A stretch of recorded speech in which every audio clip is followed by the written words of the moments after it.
Hello everyone, Jules here. Today I'd like to talk about a book that is quite important and influential in the genre of Magick. And it's quite a thick and heavy hardcover book. I'm going to talk about the 4 books of Magick by Aleister Crowley. Here it is, a very large hardback book. It was published a couple of years ago in 2021, published by Watkins.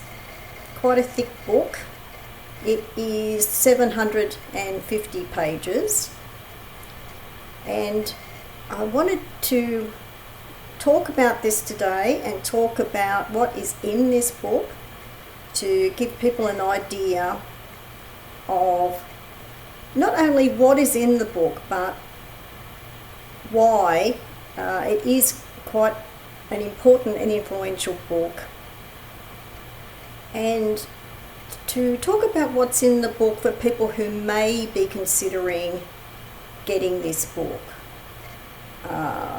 When this book was published, I waited at least a year or so before I actually got this book, because I was deciding whether I thought it was worth getting, because I have other books by Aleister Crowley, and I wanted to know whether this version was worth getting, and also whether it's worth getting because of the contents.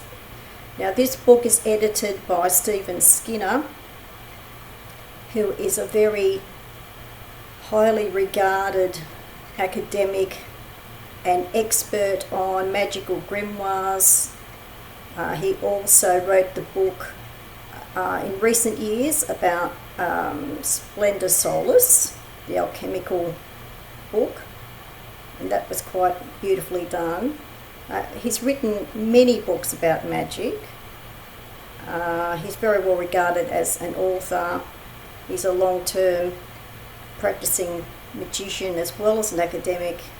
He's been doing this for decades.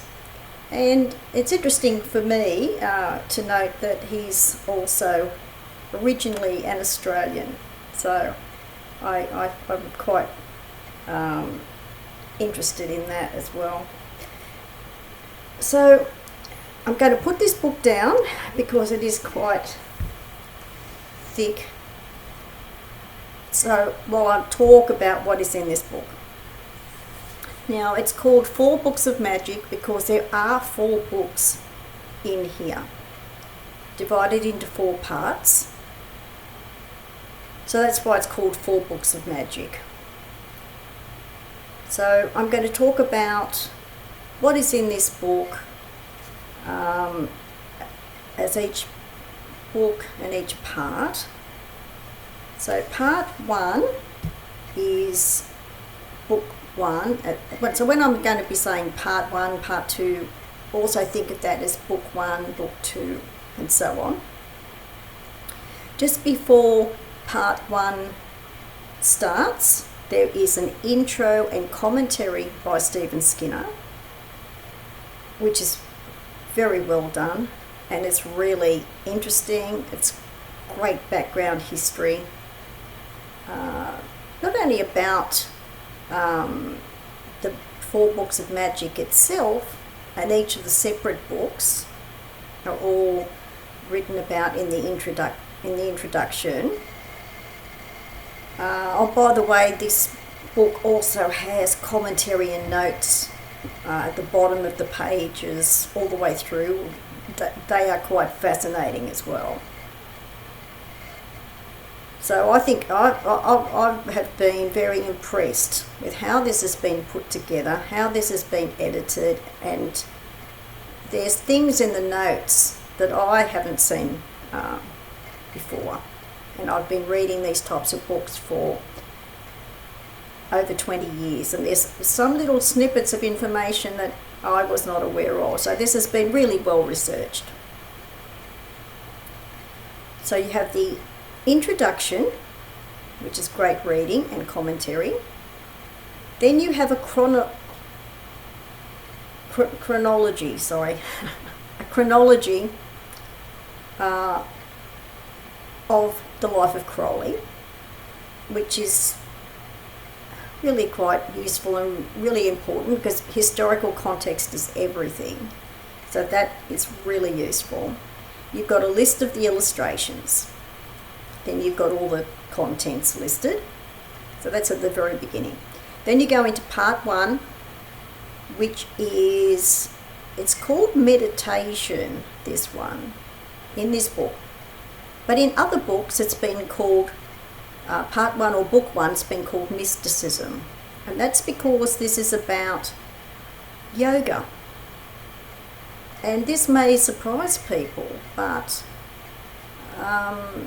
Crowley was quite a practitioner of yoga. He had travelled to India. He was well informed on yoga. And I don't just mean the asana or hatha yoga. I mean as well as yoga concepts and Hindu philosophy. So this part 1 is called meditation in this book, but in other books it could be called mysticism. It's the same thing. So there's all these defined yoga concepts or Hindu concepts that are all outlined and defined by Crowley to start with, because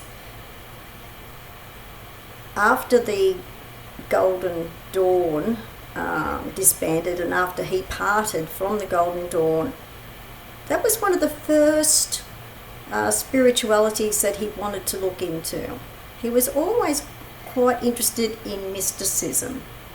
In some ways he had trouble, he felt a little bit torn between magic and mysticism at times. Sometimes he was equally attracted to different forms of, especially Eastern mysticism, which Hindu philosophy and yoga is. Then there is a summary after all of those Hindu philosophy definitions are defined. And to put this all into context as well, a lot of these books, they're also in chronological order, which is really interesting as well and sort of useful. For example, this book 1 or part 1 on meditation was written around 1912. Even though these 4 books were not published together till about 1930, could have been a little bit after that, maybe somewhere between 1930 and 1936. So some of these were published by Crowley himself and published in his own magazine, The Equinox. But I suppose I'm also talking about when they were more widely available to the public. So this was not all really widely available to the public till about 1936. And from then after, as far as the 4 books of Magick omnibus was available. Then you go into part 2. Part 2 is just called Magick. And there are chapters for each of the tools. There are 16 chapters. These are for each of the tools, and it's all about the tools and the altar setup.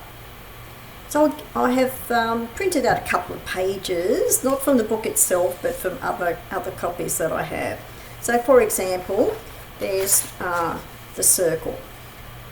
And this is, this all around the circle here are named the particular deities, particularly the Egyptian deities, because Crowley particularly worked mainly with the Egyptian pantheon.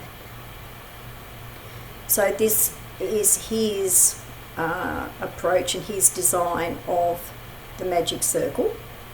So this is in the book. It's just called the circle, that you can just maybe see there. So that's in the book,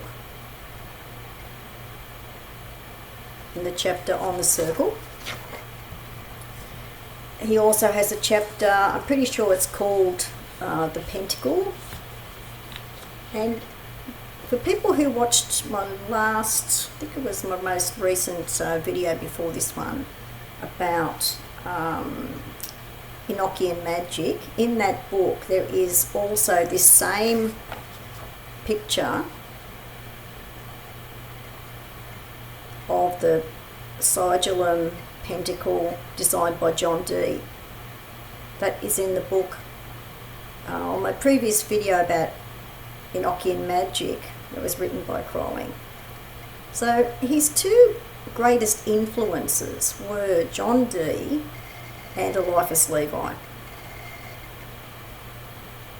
So I love looking at this. So this is in this book as well. And in a larger version, I think in the book it's even larger than this. So people may really enjoy looking at that.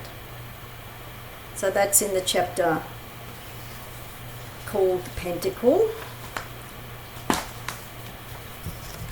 Then after part 2, at the end of part 2, after all of the 16 chapters on the different tools and the altar setup, you have got a glossary of terms, which is really, again, very useful. The glossary of terms is great. I really like that. For people who may not have heard of many of these terms, it's really useful. Don't forget, these are all Crowley's definition of these terms. Again, this was written about 1913, published much later. So that's book 1 and book 2. Now you get in, after that you get into book 3, which is the largest book of the 4, and this is called Magick in Theory and Practice. And with this one, for me, I could see this, and Stephen Skinner mentions it in the introduction, that the approach, the whole layout of the Magick in Theory and Practice, especially the Magick in Theory, very much based on the Aleister Levi approach that Aleister Levi used in his own book. So you can really see that influence there. So there's an introduction to Magick in Theory, and Magick in Theory has 22 chapters plus 3 appendices. Now, I thought I would just stop there and talk about what is in book 3. I've got separate listing for that, for people who want to know what is in book 3 with Magick in Theory. So you've got the 22 chapters, which I'm going to mention some of them in a moment. So you've got 22 chapters and the appendices. And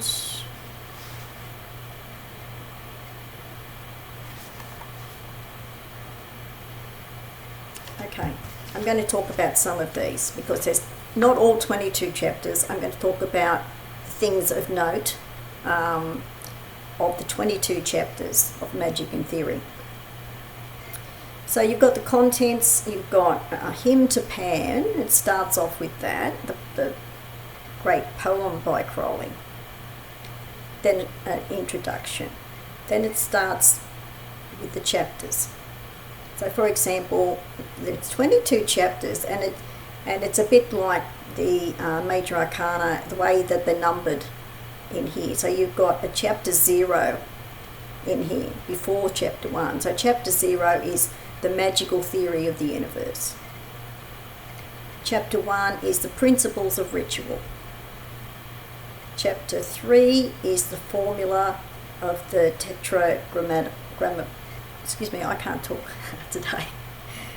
Tetragrammat. This is terrible. I normally don't have any problem with that word. Tetragrammaton. I think people know what I mean from Kabbalah, Hermetic Kabbalah.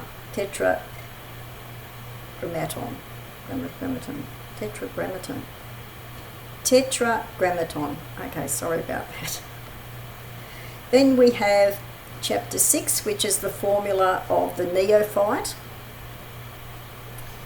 Chapter 7 is the formula of the Holy Grail and of Abrahadabra. Tetragrammaton. Chapter 9 is of silence and secrecy and the barbarous names of evocation.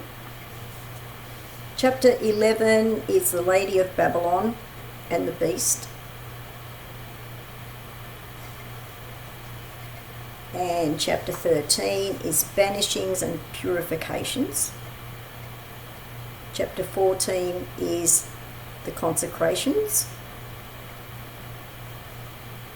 Chapter 15 is the invocation. Chapter 16 is the oath.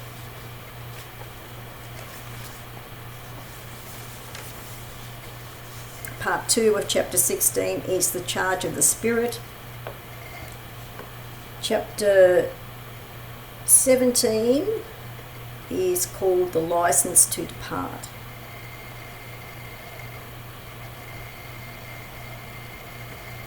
This is theory and instruction for magicians. Chapter 18, I really like this one, clairvoyance and the body of light.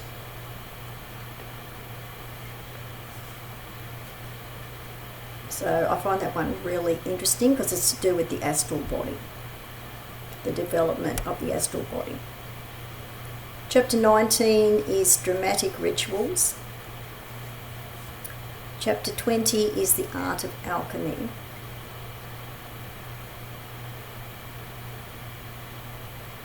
So this is alchemical and magical symbology and how they are reconciled.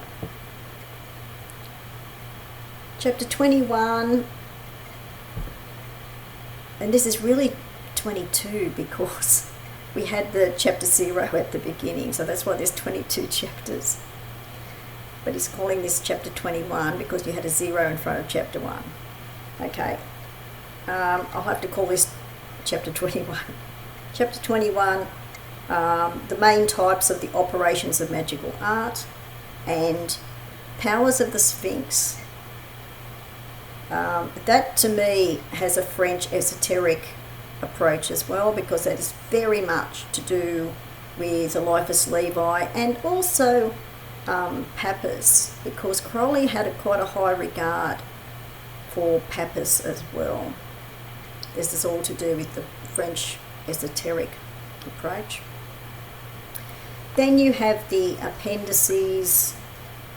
I really like this first one, which is literature recommended to aspirants. Really enjoy that. I think that's great. Still thinking about tetragrammaton. Hey, I can say it. Then there's notes for astral, the astral atlas. The astral atlas. This is to do again with the astral plane and the existence of astral beings. Very interesting. Then you have part 4 of the appendices is Liber ABA, which is the attainment of the knowledge and conversation of the Holy Guardian Angel. And appendix number 5 is some principal correspondences of the Kabbalah. These are some of the correspondence taken out of his book, Crowley's book, Liber 777 or 777. Then you have the appendix number 6, which is a few principal rituals, including the star ruby and the star sapphire. So that is Magick in theory.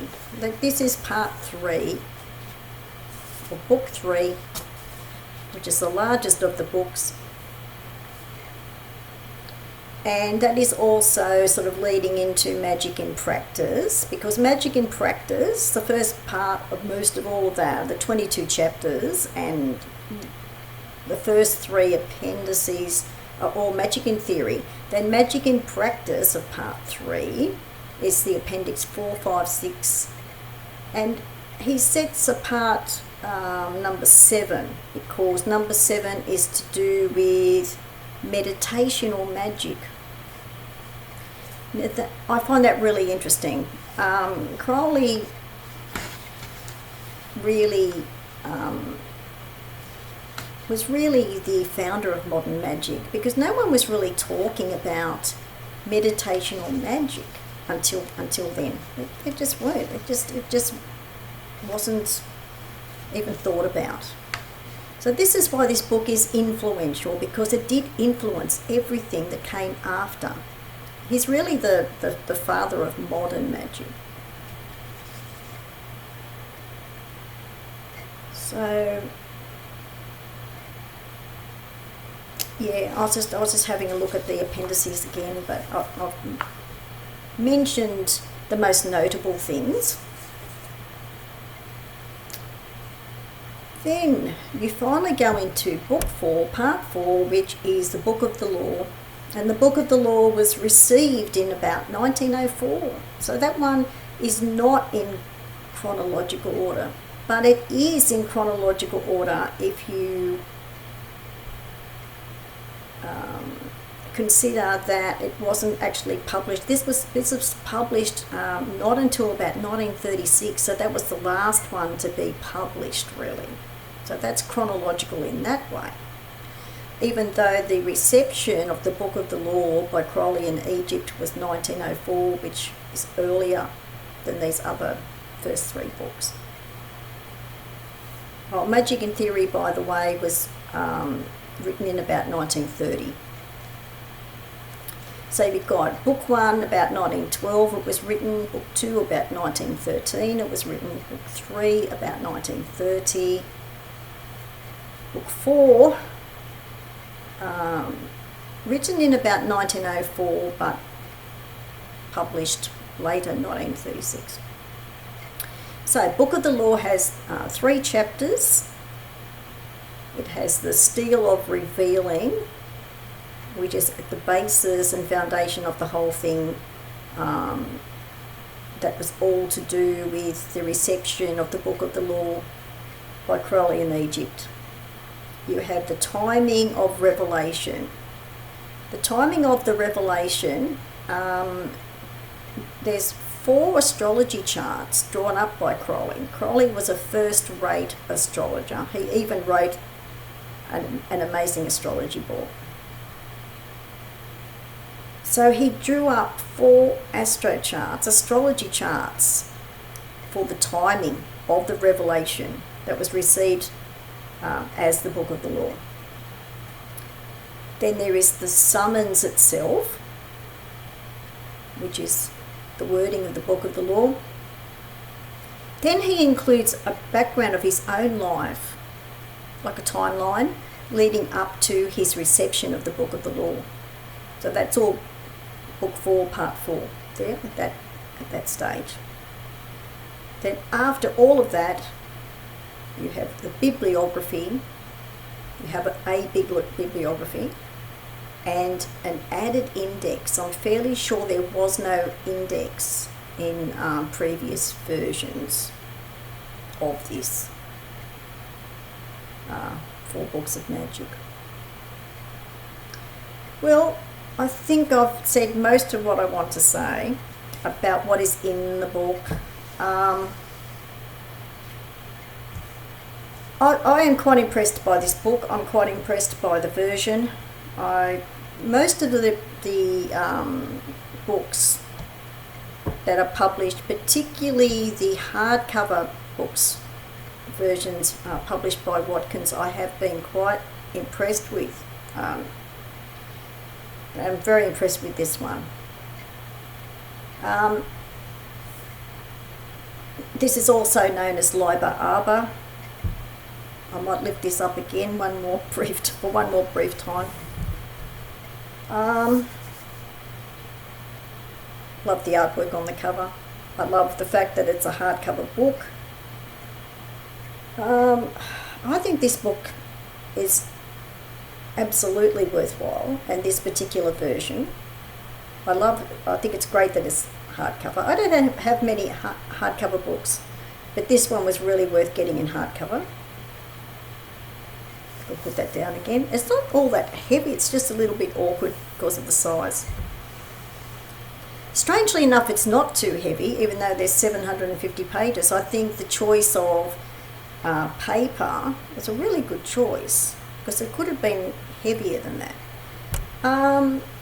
I've seen other reviews of this book. I haven't taken, most of them are positive reviews, most of them are, but I still decide for myself what I think.